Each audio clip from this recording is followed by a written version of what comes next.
finis coronat opus. Záver má korunovať dielo. A ešte predtým, než sa rozídeme, práve sme začali. Ešte predtým, než sa rozídeme, vám chcem poďakovať za vašu dôveru a za vaše svedectvo. No, vy ste pre mňa veľkým povzbudením, drahí Prešovčania. Naozaj.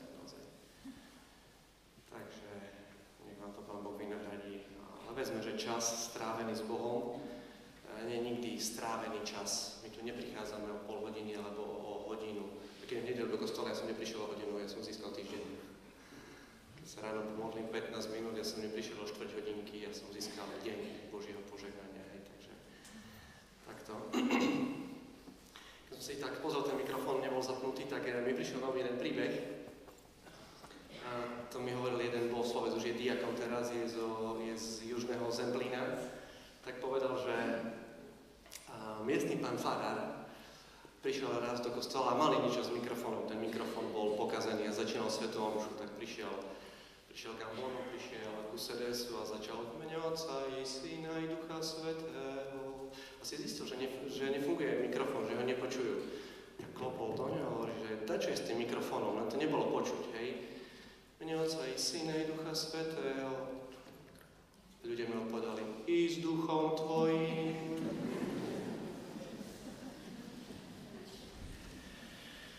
No, drahí bratia, sestry, dačo je s našim duchom. Dačo je s našim duchom. A sme sa tu stretli kvôli tomu, aby sme zistili, že sú ešte aj iní duchovia, ktorí to s nami nemyslia veľmi dobre. Na druhej strane, viete, o čom budeme dneska hovoriť o diablovi, o zlom duchovi, o čertoch. V dnešnej dobe riskujeme dosť. Že nás vysmejú. Že sme nejakí stredovekí tmári možno, alebo že to sa už nenosí predsa. Žijeme už niekoľko rokov v spoločnosti, ktorá sa snaží zabudnúť alebo nehovoriť o tom. Hriech je nepiť dobré pivo. Čuduj sa svete, taký slogan poznáte. Aj som bol kde videl pred 5 rokmi. A neviem, jak je to v Prešove pred Vianocami, ale po Košiciach chodia malé deti, aj dorastenci, aj dospelí pred Vianocami a majú svietiace rožky. Nechápem prečo majú svetielkujúce rožky. Možno, že krydielka by boli krajšie, nie? Neviem. Tak možno len ja som precitlivený a kňaz, ale neviem. Také zvláštne trošička. Takže my sa snažíme vytlačať diabla z nášho života, nejak veľmi o ňom nerozmýšľame, nehovoríme, ale čudy sa v svete, začne sa diať a deje sa niečo zaujímavé, niečo zvláštne. My sme ho vyhodili cez dvere, sa snažíme o ňom nemyslieť, neuvažovať a on sa nám začína do našich životov vracať cez okno. To sú možno, že tie horoskopy. To sú možno, že biela mágia. To je možno, že povery alebo satanizmus. Niečo, čo opäť začína byť v móde. Myslím si, že diabol má radosť z dvoch druhov prístupov. Má veľkú radosť, keď ho vidíme všade. Z toho sa celkom teší. Keď mu venujeme veľkú pozornosť. Ale práve tak má celkom veľkú radosť, keď začneme tvrdiť, že neexistuje. Aj z toho sa teší.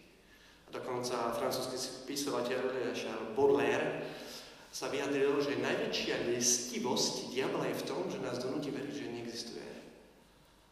Vtedy si môže robiť, čo chce. Sa nemusí brániť, pred ním, keď neexistuje. Spýtame sa teda ale písma svätého, čo ono samo hovorí o jeho existencii. Len v Novom zákone sa termín diabol nachádza 37 krát. Slovo Satan sa nachádza 36 krát v Novom zákone. Belzebul sa nachádza 7 krát.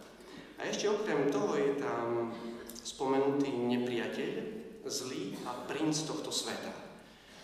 Pán Boh nestvoril diabla. Pán Boh tvorí iba dobré veci.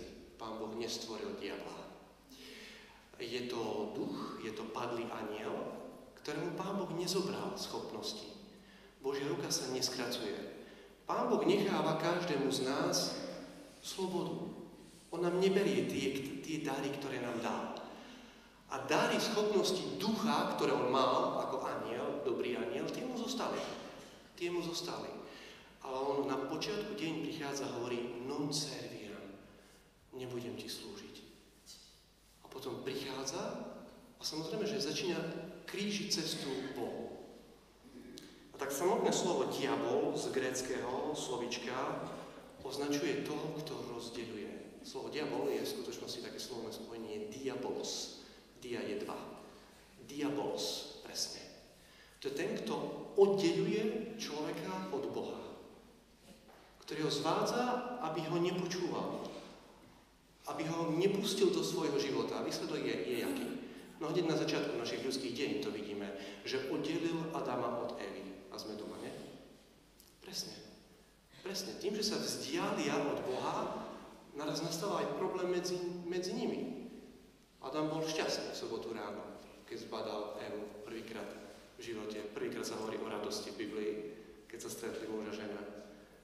Potom zahryzli do jablka a Eva ma naviedla, ona je na vine, ja za to nemôžem, sa vyhovára. A tak on nás oddeľuje od blížneho, od Boha a robí to veľmi rafinovane. Diabol nie je hlupák. Veľmi rafinovane to robí.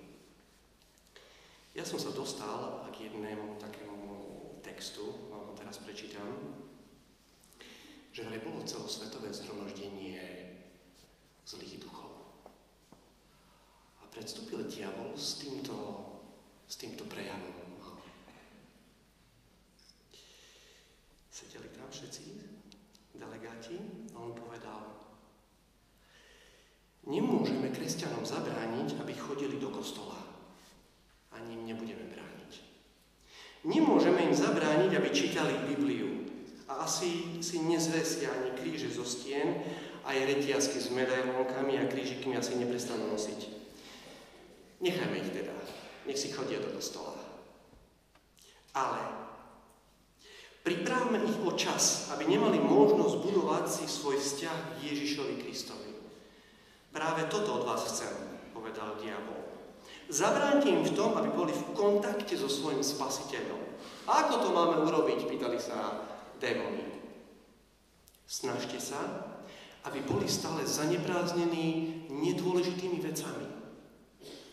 A vymyslite si množstvo iných vecí, ako zamestnať ich myseľ, odpovedal Satan. Pokúšajte ich, aby utrácali, aby bezcielne chodili po obchodoch, vypožičiavali si peniaze. Presvedčte ich, aby pracovali 6 až 7 dní v týždni, 10 až 12 hodín denne, aby si mohli dovoliť žiť v skutočnosti prázdny život. Nech aj robia nadčasy v práci, ale nech nerobia nadčasy pre svoju rodinu. Zabráňte im tráviť čas s ich vlastnými deťmi. Tie nech sedia znudené pri počítačoch bez kamarátov a bezcielne nech sa túlajú po sídlisku. Keď sa ich rodiny rozpadnú, nebude už v ich domovoch skoro úniku od stresu. Pôsobte neustále na ich myseľ, aby nepočuli ten tichý a nenápadný hlas. Zlákajte ich, aby si na cestách neustále púšťali rádio, magnetofóny, aby mali doma stále bez prestania zapnuté televízory, rádia, DVD prehrávače, počítače. To úplne zamestná ich myseľ a preruší ich spojenie s Kristom. Dbajte, aby mali na stolíkoch pri káve množstvo časopisov a novín. 24 hodín denne útočíte na ich mozog hlúpymi správami a nedôležitými informáciami. Pri šoférovaní ich vyrušujte reklamami a prízemnými vulgárnymi billboardami pri cestách. Naplňte ich e-mailové schránky hlúpostiami, katalógmi tovarov, typovaniami a všelijakými novinkami a ponukami zliav a výrobkov, služieb zdarma a falošnými nádejami. Tak začnú kupovať nové veci, ktoré oni nepotrebujú, za peniaze, ktoré nemajú. V novinách, časopisoch a v televízii stále ukazujete štíhle a pekné modelky, aby muži začali veriť, že najdôležitejšia je vonkajšia krása, aby začal byť nespokojný so svojimi manželkami. Snažte sa, aby boli manželky príliš unavené, než aby mohli milovať svojich mužov. Môžete k tomu pridať aj bolesti hlavy. Toto ich rodiny rýchle rozbije. Na dušičky začnite hovoriť o Halloween. Nech nespomínajú a nemodlia sa za svojich drahých zosnulých, ale nech začnú vyrezávať tekvice. Aj vy sa dobre pobavíte. Dajte im Deda Mráza a Santa Clausa, aby si ich odviedli od skutočného zmyslu Vianoc. Nech o ňom nehovoria svojim deťom. Na svätého Valentína ich nechajte hovoriť o láske, keď v skutočnosti nepôjde o nič iné, ako o kupovanie hlúpých darčekov a smilstvo. Dajte im aj veľkonočného zajčíka a kuriatka, ale nehovorte o Kristovom zmrtvých staní a o moci nad hriechom a smrťou. Snažte sa, aby sa z rekreácií a z dovoleniek vracali vyčerpaní. Aby nemali čas ísť do prírody a premýšľať o Božom stvorení. Miesto toho ich môžete posielať do veľkých nákupných centier. Aj dobré veci môžeme použiť na náš cieľ. Hlavne ich stále a stále zamestnávajte. To zaberie, to bude fungovať.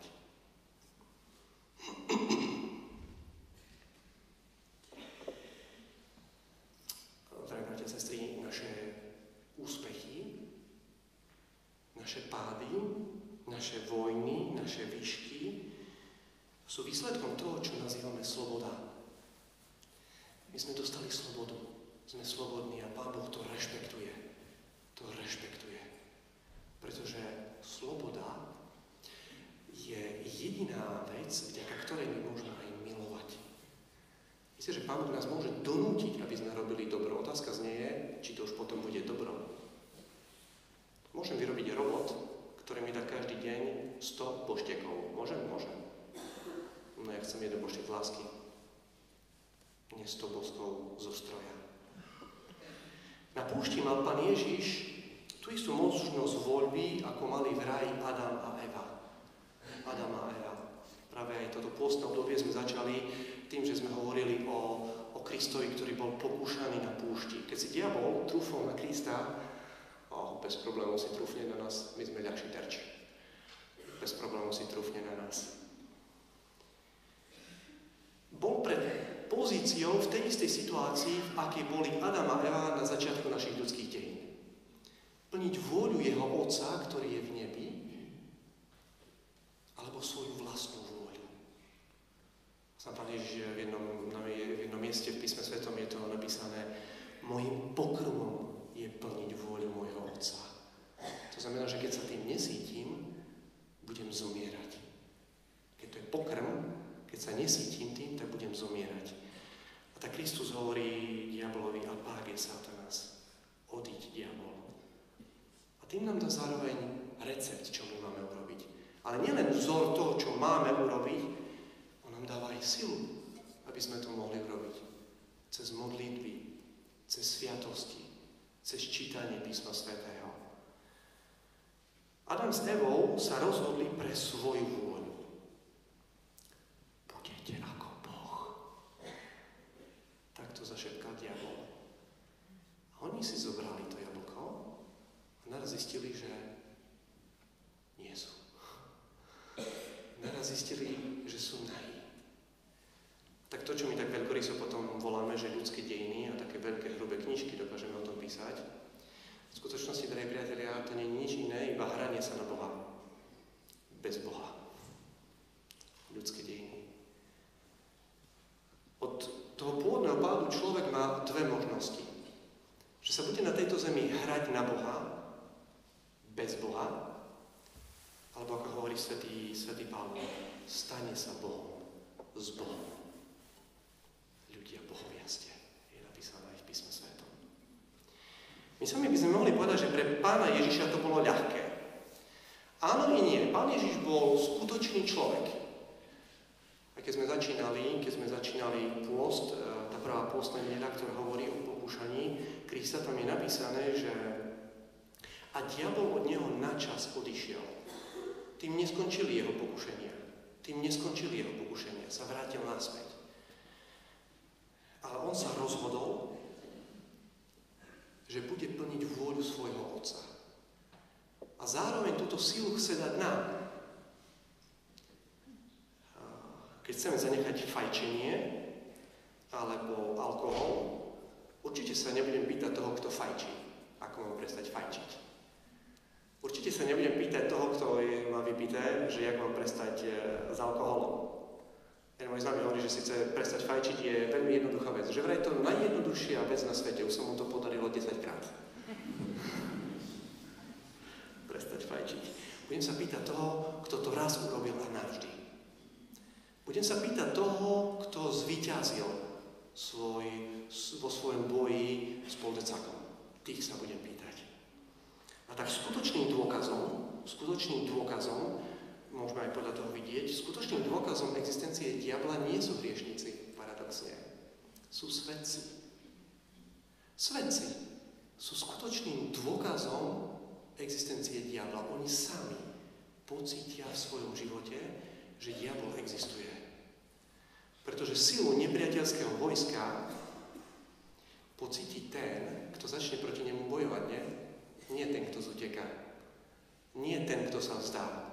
Ten, kto začne bojovať. Naša výhoda je ale tá, že my vedieme vojnu, ktorá už je vyhratá. Keď sme mali sami bojovať proti diablovi, sa tu môžeme všetci, tak ako tu teraz sme, sa môžeme rozplakať, pretože nemáme najmenšiu šancu vyhrať. Najmenšiu šancu vyhrať. Ale keď nechám Krista, ktorý porazil smrť, ktorý porazil hriech, keď začnem bojovať cezo mňa, tak potom sa jednoducho pridám na stranu víťaza. Pretože aj tu platí, aj v tomto prípade platí to starorímske príslovie vivere militare est, život je boj. Vonku nádherne svieti slnko, tešíme sa, ale v skutočnosti na tejto zemi prebieha obrovský boj, bez toho, že sme niekoho strašili, nikoho nestrašíme, pretože my už vieme, ako skončí ten boj. To tie hviezdne vojny, ktoré sú v ten science fiction filmoch, to je nič. To je nič oproti tomu, čo sa deje v nás. Ten boj, ktorý prebieha v nás medzi nebom a peklom. Byť posadnutý, z latinského possessio, znamená byť vlastnený. Byť vlastnený. V nás sa odohráva boj o nás. My sme trofej. Ste to vedeli? My sme trofej. Na konci vlastného života, na konci času, buď jedna alebo druhá strana bude môcť povedať je môj, alebo je môj.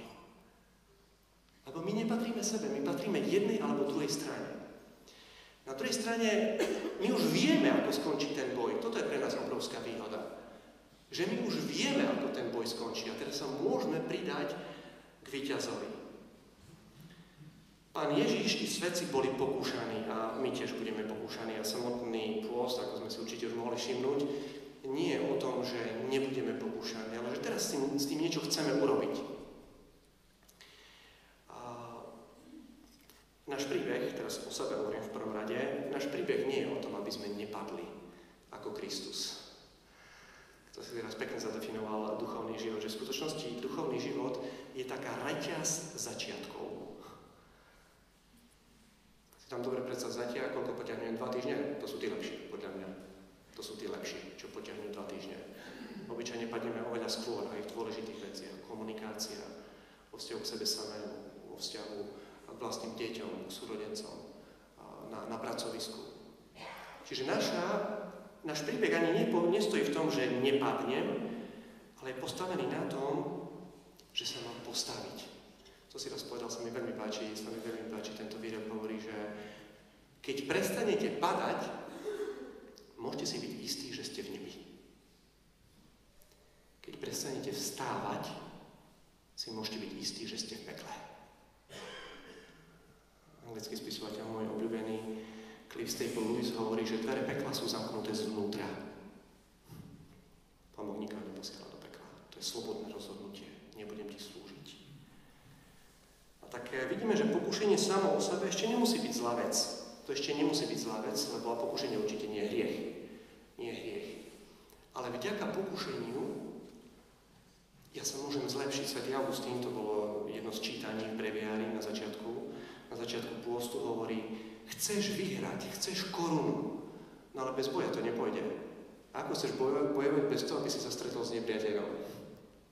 Presne. Čiže príležitosť na to, by som sa zlepšil, je v skutočnosti pokušenie. Ja tým, že vyhrám v jednom pokušení s Božou pomocou, nikdy nie bez nej, v tom ďalšom budem silnejší. Toto je dobrá správa. V tom ďalšom budem silnejší. Žalm, myslím, že to je 84. hovorí, že stúpajú a síl im stále pribúda. Ten, kto sa vyberie k Bohu, bude silnejší po každej víťaznej bitke.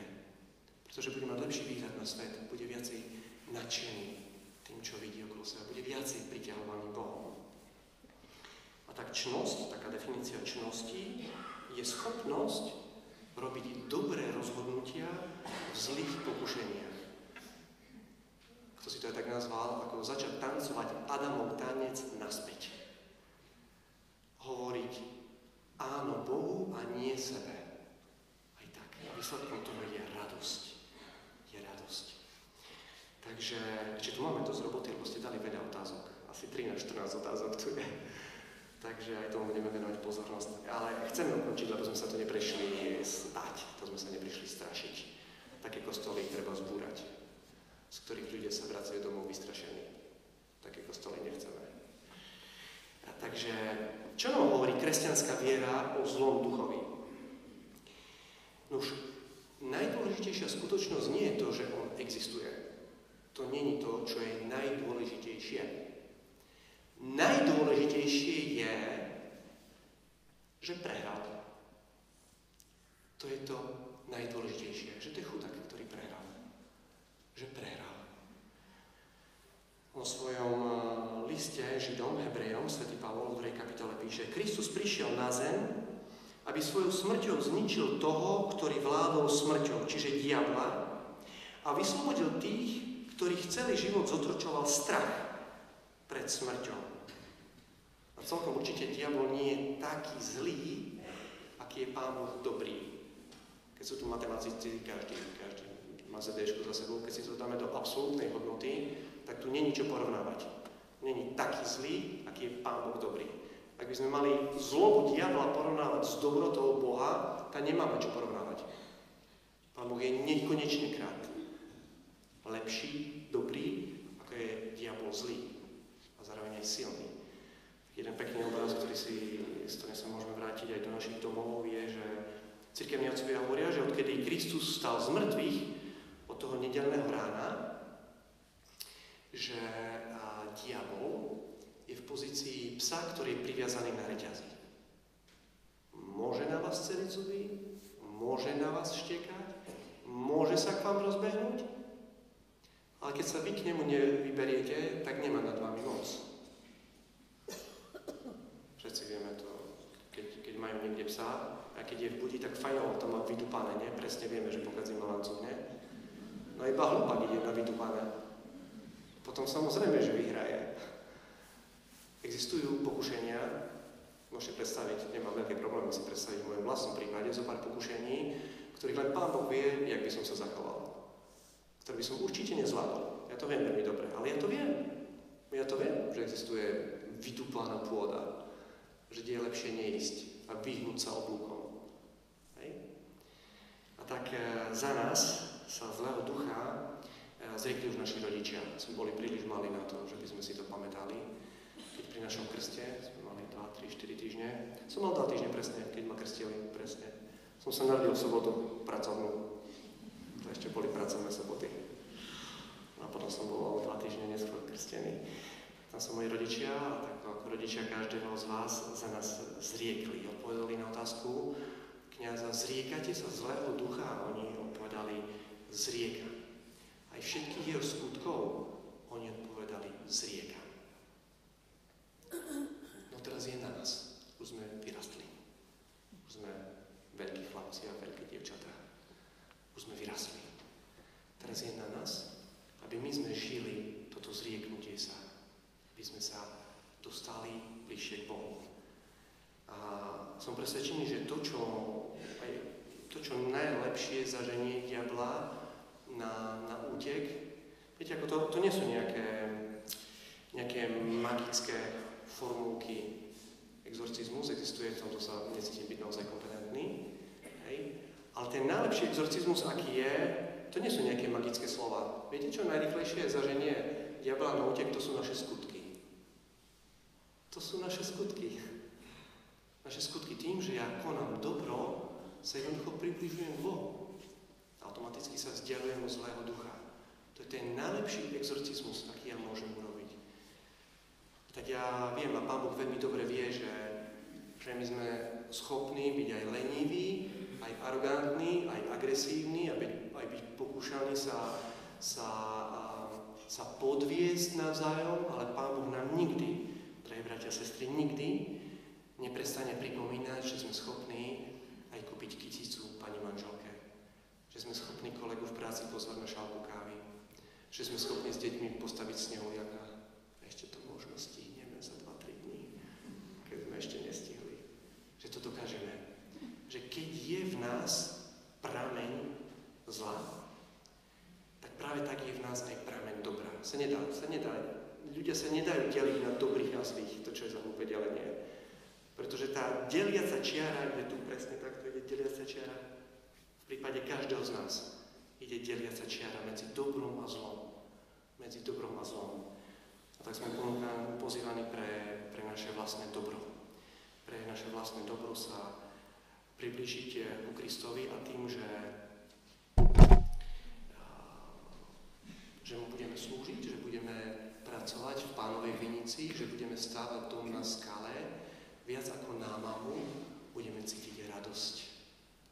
Sa cíti radosť, keď človek sa približuje k Bohu. Je cítiť viacej pokoja.